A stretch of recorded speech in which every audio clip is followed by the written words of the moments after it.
He thought the man in the dusty work boots was a simpleton. That was Julian Croft's first mistake, and in his line of work, the first mistake was usually the one that buried you. The air in Department 3B of the Los Angeles County Courthouse was stale, thick with the scent of cheap disinfectant and desperation. It was the third day of jury selection for the People v.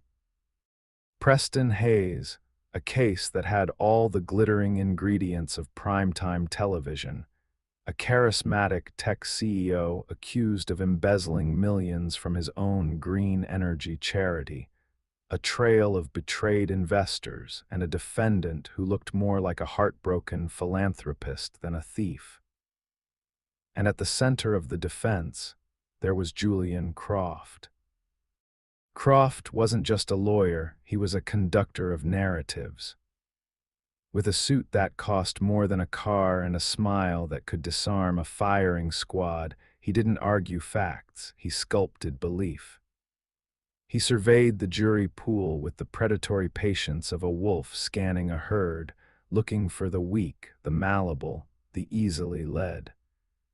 His eyes, cold and blue, dismissed face after face, the stern-looking accountant too rigid, the sharp-eyed teacher too inquisitive, the woman with a law textbook in her lap absolutely not. Then his gaze landed on Juror 72. Dr. Marcus Thorne. To Croft, he wasn't a doctor, anything. He was just a man, a black man, mid-40s, with a quiet, solid presence. He wore a faded blue work shirt, sleeves rolled to the elbows, revealing forearms corded with muscle. His jeans were clean but worn thin at the knees, but it was the boots that sealed the deal for Croft. They were scuffed, earth-caked work boots, the kind that told a story of concrete dust and hard labor. The man's hands were calloused, resting in his lap with a stillness that Croft misinterpreted as fatigue. Simple, pliable, perfect, Croft rose, his movements as fluid as liquid silk. "Good morning, Juror 72, he began, his voice a warm, inviting baritone. "The name's Marcus Thorne, sir." Marcus's voice was deep, calm, not uneducated, Croft noted, but plain, unadorned. "Marcus," Croft repeated, tasting the name. "Tell us, what do you do for a living?" "I'm in the building trade," Marcus replied. The answer was honest, if incomplete. He did, in fact, spend his weekends building a new deck for his home. Croft's smile widened. He had him. A builder, an honest trade, a man who works with his hands. I respect that. The condescension was a subtle perfume in the air, undetectable to most, but Marcus caught a whiff. He just nodded. "Have you ever served on a jury before, Marcus?" "No, sir." "And do you believe that a man, even a successful man like my client, Mr. Hayes," Croft gestured to the defendant, who offered a sad, humble smile, "is innocent until proven guilty?" "That's what the system says," Marcus answered. Croft loved that answer. It showed a deference to authority, a lack of personal conviction. "It is indeed. Now, this case will involve complex financial documents, charts, projections. It might get a little dry." He gave a conspiratorial chuckle. "Do you think you'll be able to follow along with all that?" It was a test. A loaded question wrapped in a compliment. "Are you smart enough for this, simple man?" Marcus met his gaze. He didn't smile, he didn't frown. "I'll do my best to keep up." Croft's grin was triumphant. He turned to the judge. "The defense is pleased to accept Juror 72, Your Honor." As Marcus took his seat in the jury box, he pulled a small, spiral-bound notepad and a pen from his back pocket. It was the kind you buy in a 3-pack from a drugstore. Croft saw it and felt a surge of confidence. The simple man was going to take notes. Doodles, probably. He had no idea that inside that cheap notepad, Dr. Marcus Thorne, professor of behavioral psychology at UCLA, a man who had consulted for the FBI on decoding deception, was about to dissect his entire case. He didn't write words. He drew a small, almost imperceptible sketch of Julian Croft's smile. He labeled it contempt, asymmetrical, onset 0.2 seconds. The trial had begun. The prosecution laid out its case like a blueprint, cold, methodical, and built on a foundation of numbers. Bank statements, wire transfers, offshore accounts. An assistant district attorney, young and earnest, walked the jury through a labyrinth of evidence, her voice ringing with conviction. Preston Hayes, the defendant, sat at the table, the picture of wounded dignity. He'd occasionally shake his head in sorrowful disbelief, run a hand through his perfectly coiffed hair, or cast a pained glance at the jury. It was a masterful performance. Julian Croft watched his client, then the jury, playing them both like a virtuoso. When the ADA presented a particularly damning email, Croft would object, not always to win, but to break the rhythm, to plant a seed of doubt. Objection, Your Honor, relevance. Objection, hearsay. He was a master of disruption. In the jury box, Marcus Thorne listened, but more importantly, he watched. He didn't focus on the prosecutor's PowerPoint slides. He focused on the ecosystem of the courtroom. The way Preston Hayes's breathing hitched when a certain name was mentioned. The way a witness, Hayes's former CFO, would blink rapidly, a classic pacifying behavior before answering one of Croft's leading questions. On his notepad, Marcus wasn't just taking notes. He was mapping a conspiracy of liars. He drew a small diagram of the witness stand. Next to it he wrote, Witness 1, CFO, vocal pitch rises on denial. Baseline established. Below that, gaze aversion to courtroom left, memory creation vs. right, memory recall, consistent deception. During a recess on the fourth day, the other jurors stretched and murmured. A woman named Carol, a retired nurse, leaned over to Marcus. It's all so confusing, isn't it? All those numbers. Marcus nodded, offering a simple smile. It's a lot to take in. That poor Mr. Hayes, she sighed. He looks so devastated. I just can't believe he'd do it. That's because he wants you to see devastation, Marcus thought. He's projecting the emotion he knows you expect to see, but he said nothing. He just made another note on his pad. Juror 4, Carol, high empathy, susceptible to emotional appeal. Croft's defense was a masterpiece of misdirection. He didn't try to refute the numbers. Instead, he painted a picture of a brilliant, trusting visionary, Preston Hayes, betrayed by a cabal of rogue employees. The CFO, the bookkeeper, a junior partner. They were the real villains, a nest of vipers who had exploited Hayes's good nature. His key witness was a young woman named Sarah, Hayes's former executive assistant. She was tearful, loyal, and utterly convincing. She spoke of his tireless work ethic, his passion for saving the planet, the way he'd cry when he read letters from people his charity had helped. Did you ever, not once, see Mr. Hayes do anything you thought was dishonest? Croft asked, his voice soft as velvet. Never, Sarah wept. He is the most honorable man I have ever known. The jury was captivated. Carol, the nurse, was dabbing her eyes with a tissue. But Marcus Thorne leaned forward slightly, his eyes narrowed. He wasn't looking at Sarah's tears, he was looking at her hands. They were clasped so tightly in her lap that her knuckles were white, a sign of extreme tension, a body trying to physically hold a lie in, and there was a flicker, a micro-expression. Just before she answered Croft's question, for a fraction of a second, her lips tightened in a sneer of pure contempt. an involuntary flash of her true feelings for the man she was defending. Marcus's pen moved swiftly across the page. Witness 4, Sarah, Duper's delight. Contempt leak at 113,204 a.m.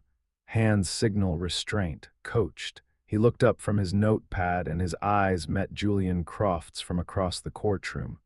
Croft gave him a subtle, confident nod as if to say, "See, she's with us.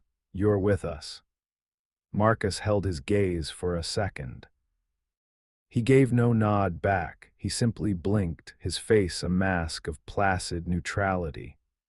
For the first time, a sliver of doubt, thin as a razor's edge, entered Julian Croft's mind. The climax of the trial was Preston Hayes himself.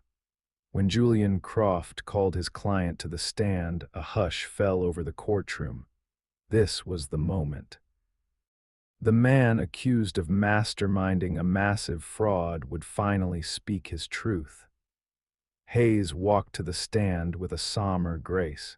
He was dressed not in a power suit, but in a soft gray sweater. He looked less like a CEO and more like a beloved professor. He swore the oath, his voice thick with emotion, and sat down, turning to face the jury with an expression of earnest vulnerability. Croft began gently, leading him through his life story. A difficult childhood, a scholarship to Stanford, the relentless drive to build something that mattered. He was crafting a hero's journey, and Hayes was the perfect protagonist. "Preston," Croft said, his tone dripping with empathy, "the prosecution claims you knowingly, maliciously, stole from your own foundation. A foundation you poured your life into. Tell the jury, did you do it?" Hayes took a deep, shuddering breath. He looked directly at the jury, his eyes glistening. "No," he said, his voice cracking. "I have spent my entire life trying to build things, not tear them down. The thought that that money, which was meant to help people, was being stolen right under my nose, it destroys me."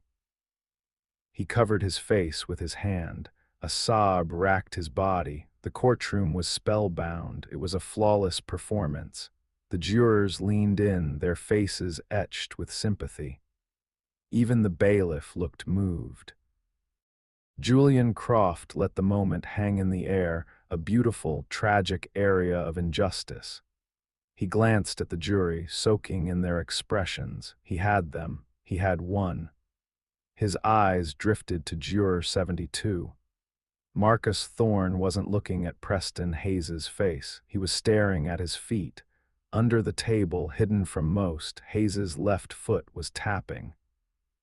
A frantic, silent rhythm against the floor. It was a classic tell of anxiety, a desperate discharge of nervous energy that the rest of his body was trying to suppress. His performance was perfect from the waist up, but the truth was leaking out from below, and then there was the hand. When Hayes covered his face to sob, it was his left hand. But as he spoke his denial, he'd made a small, almost imperceptible gesture with his right hand, a slight shrug, a palm-up rotation. In body language, it was the "I don't know" gesture, an unconscious contradiction to his spoken words. A confession hidden in plain sight. Marcus's pen scratched quietly. Defendant Hayes, asymmetrical body language, high anxiety indicators, foot tapping. Right hand gesture contradicts verbal denial, deceptive grief. When the prosecutor began his cross-examination, Hayes was ready. He was calm, patient, turning every accusatory question back with a sorrowful but firm denial. He was the perfect victim, but Marcus saw the subtle shift, the slight flare of the nostrils when a specific date was mentioned. The use of distancing language, that money instead of my money, when talking about the missing funds. The trial was a symphony of lies, and Marcus Thorne could hear every false note. He filled his notepad. Not with opinions, but with data, timestamps, gestures, vocal shifts, micro-expressions. He was building his own case, one observation at a time. When it was over and a weeping Preston Hayes returned to his seat, Julian Croft felt invincible. He had just orchestrated a masterpiece. He looked over at Marcus, the simple man in the work boots. The man was just staring at his cheap notepad, his face unreadable. Croft allowed himself a small, internal smile. The simpleton was probably trying to make sense of it all. He probably felt sorry for poor Mr. Hayes. He had no idea that Marcus Thorne wasn't trying to make sense of the lies.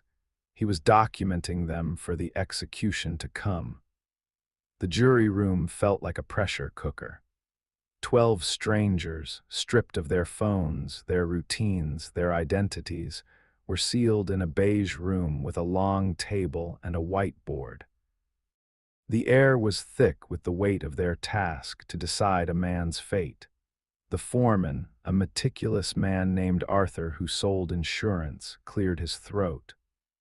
"Okay, folks, let's start with a preliminary vote, just to see where we all stand. All in favor of a guilty verdict, please raise your hand."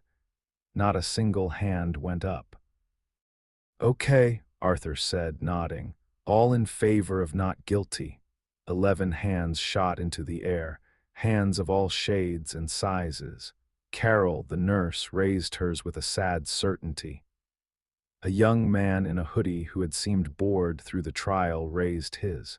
A woman who worked in retail, a retired bus driver, 11 hands. One man did not move. Marcus Thorne sat perfectly still, his hands resting on the table next to his closed notepad. The room went silent. The 11 jurors turned to look at him. There was a collective shift from relief to irritation. "Seriously," the young man in the hoodie, whose name was Leo, scoffed. "We're really going to do this? The guy is obviously innocent." Carol, the nurse, spoke gently. "Marcus, dear, what did you see that we didn't? That poor man was crying his heart out." "He was," Marcus agreed, his voice even. "He was crying." He didn't elaborate. He just let the statement sit there. Arthur, the foreman, sighed. "Look, Mr. Thorne, we can't move forward without a unanimous verdict. Can you please tell us what's on your mind? Why do you think he's guilty?" Marcus slowly opened his notepad. He looked around the table, meeting each of their eyes. "I don't think he's guilty," he began, his voice calm and measured. "I know he is." A wave of groans went through the room. "Oh, come on," a businessman named Frank grumbled, checking his watch. "Based on what? The prosecutor didn't prove a thing." "He didn't," Marcus agreed again, "but Preston Hayes did, and so did his lawyer." He stood up and walked to the whiteboard. He uncapped a dry erase marker. The other jurors exchanged annoyed glances. The simple man was going to give them a lecture. "Let's start with the first witness," Marcus said, turning to face them. "The CFO, remember him? Sweaty, nervous guy. You probably thought he was nervous because he was lying about framing his boss." "Well, yeah," said Leo. "That's what the lawyer, Croft, made it sound like." "Exactly," Marcus said, writing Croft misdirection on the board. "Mr. Croft is brilliant. He wanted you to see a nervous man and assume he was the guilty party. But what did his nervousness actually tell us?" He looked at the jurors. They were blank. "His baseline," Marcus continued. "When he was asked his name, his position, simple facts, his blink rate was about 20 times per minute. Normal. But when Croft asked him, 'Did you betray Mr. Hayes's trust?' his blink rate jumped to over 50. Not the sign of a confident liar, but of someone under extreme duress. Someone terrified of the man he was being forced to protect." He paused, letting that sink in. "Now let's talk about Sarah, the loyal assistant," Carol chimed in, but she was crying. She was so genuine. Her tears were genuine, Marcus said, nodding. Tears are easy to produce, especially under pressure, but they aren't a reliable indicator of truth. Her body, however, told a different story. He looked at Carol. Did you notice her hands? Carol frowned, thinking back. They were in her lap. They were clenched, Marcus said, demonstrating. So tightly her knuckles were white. That's a sign of restraint. She was literally, physically, holding back the truth. And right before she answered Croft's question about Hayes being an honorable man, her mouth did this. Marcus mimicked the expression perfectly, a fleeting, one-sided sneer. That's a micro-expression of contempt. An involuntary flash of her true feelings. It was on screen for less than a tenth of a second, but it was there. She doesn't respect Hayes, she despises him. The room was quiet now. The irritation was being replaced by fascination. They weren't listening to a simple builder. They were listening to an expert. But the key, Marcus said, turning back to the board, is Preston Hayes himself. He drew a line down the middle of the board. On one side he wrote words, on the other body. His words were perfect, Marcus said. He was sorry, he was hurt, he was a victim. Everything he said was designed to make you feel sympathy, but his body was telling the truth. He tapped the board. His feet. While he was sobbing on the stand, his foot was tapping a hole in the floor. That's unmanaged anxiety. He wasn't sad, he was terrified of being caught. His hands, Marcus continued. When he said, "I did not do it," his right hand made a small, upward shrugging gesture. It's called an illustrator contradiction. His body was literally saying, "I don't know," while his mouth was saying, "I'm innocent." The body doesn't know how to lie as well as the mouth does. He circled the word body. And the most important tell of all, his grief. It was flawless, except for one thing, the timing. Marcus looked at them, his gaze intense. Real emotions have a natural rhythm. They swell, they peak, they fade. Hayes's emotions were like a light switch. He turned them on for the jury, and he turned them off when he thought no one was watching. When the prosecutor turned away to get a document, Hayes's devastated expression vanished. For 2 full seconds, his face was blank, calm even. Then, when the prosecutor turned back, the tears were instantly back. It wasn't emotion, it was a performance. He put the cap back on the marker. The room was utterly still. The jurors were staring at him, their expressions a mixture of shock and awe. They were replaying the entire 2-week trial in their minds, but seeing it through a new lens, through his eyes. Leo, the kid in the hoodie, let out a slow whistle. "Who are you, man?" Marcus picked up his cheap spiral notepad from the table. "My name is Marcus Thorne. I teach behavioral psychology at UCLA. My field of study is deception." He opened the notepad, revealing pages filled not with words, but with intricate diagrams of facial muscles, timelines of emotional responses, and charts of vocal stress patterns. "And for the past 2 weeks," he said, his voice dropping to a quiet, definitive tone, "I've been watching a master liar at work. But the bigger liar wasn't the man on the stand. It was his lawyer who sold you a story he knew was false." He looked around the table. "So, shall we vote again?" The walk back to the courtroom was a funeral march for Julian Croft's victory.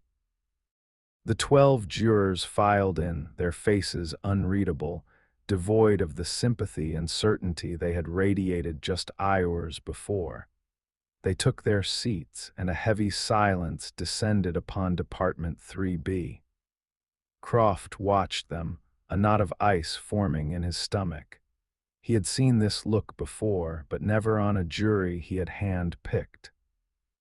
It was the look of a group that shared a secret. He scanned their faces, searching for a weak link, a friendly eye. He found none. His gaze settled on Juror 72. The simple man, Marcus Thorne. He sat as he always had, calm, solid, his hands resting on his thighs. He looked back at Croft, his expression not of triumph, not of malice, but of simple, unnerving clarity. It was the look of a man who saw right through him. Preston Hayes fidgeted beside him, whispering, "What's wrong? Why do they look like that?" "Quiet," Croft hissed, his smile feeling like a cheap mask glued to his face. The foreman, Arthur, handed the verdict slip to the bailiff, who carried it to the judge. The rustle of the paper was the only sound in the cavernous room. The judge read it, his own face a mask of judicial neutrality. He handed it back to the foreman. "In the matter of the people versus Preston Hayes," the judge began, his voice echoing slightly, "on the charge of grand theft by embezzlement, we the jury, in and for the county of Los Angeles, find the defendant." Arthur took a breath. He unfolded the paper. Croft held his breath, his heart hammered against his ribs. "Not guilty, say it, not guilty." "Guilty." The word was a gunshot in the silent room. A collective gasp went through the gallery. Preston Hayes slumped in his chair as if he'd been physically struck, a choked sob escaping his lips. This time, Marcus noted, the grief looked real. But Julian Croft didn't move. He was frozen, staring at the jury box. His mind reeled, trying to comprehend the impossible. 11-1. It had been 11-1. How had he lost them? His eyes, wide with disbelief and dawning horror, found Marcus Thorne. And Marcus, the man in the dusty work boots, the simple builder he had dismissed, condescended to, and utterly underestimated, simply looked back at him. He didn't smile, he didn't smirk. He just held Croft's gaze and then, very slowly, gave a single, knowing nod. It wasn't a nod of agreement, it was a nod of confirmation, a nod that said, "Yes, I saw you. I saw all of it. I heard every lie, saw every trick, and I unraveled your entire masterpiece with nothing but the truth." It was checkmate, delivered in absolute silence. In that one small gesture, Julian Croft's world shattered. He wasn't defeated by the law, by the evidence, or by the prosecution. He was dismantled by the one man he had deemed too simple to matter. He had searched for a fool to put on his jury, and had instead found his intellectual executioner. As the judge began to speak about sentencing, and the bailiffs moved to take a sobbing Preston Hayes into custody, Croft remained standing, oblivious to the noise and motion around him. He could only stare at the empty space in the jury box where the man in the work boots had sat. Some victories are settled with a gavel, others are settled with a quiet nod that feels like cultural revenge. Marcus Thorne walked out of the courthouse, his cheap notepad tucked in his back pocket, and didn't look back. The evening sun was warm on his face. He had a deck to finish building.